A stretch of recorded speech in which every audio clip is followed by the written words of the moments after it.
Bəzən belə düşünülür ki, həkimlər xəstənin ağrısını, dərdini tam anlamır. Sizcə bu fikir nə dərəcədə doğrudur?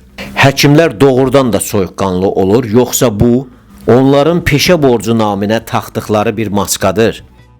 Valla bu biz bir şey deyil, yəni cəmiyyətin həkimlər aldığı haqqında qurduğu bir mədəniyyət memidir, yəni bir əfsanədir.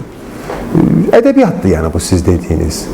Biz həkimlikdə xəstə ilə empatiyaya girməliyik. Xəstəyə empatik yanaşmaq bizim işimizdə çox ciddi problemlərə səbəb ola bilər.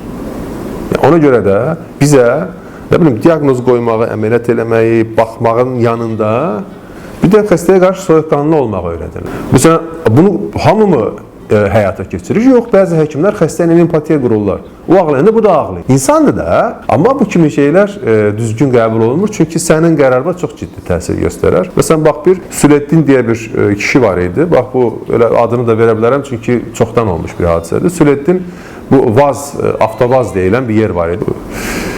Xırdalana gələndə oranın sahibi idi. Bu xəstə idi. Mən buna əməliyyat eləmişdim. Səhər xəstənin gəzərkən mənə bir söz söylədi ki, doktor, xahiş edirəm mənə doğma münasibət göstər. Dedim ki, hacı dedim, mən sənə sabahsı gün sənin haqqında çox zalım qərarlar verə bilərəm. Sənə doğma, yəni sənin faydana olan, sənə doğma münasibət bəsləsəm, sənin faydana olan bax o zalım qərar verməkdə çətinlik çəkəcəm. Ona görə də yaxşıdır ki, hərə öz yerini bilsin. Böyle.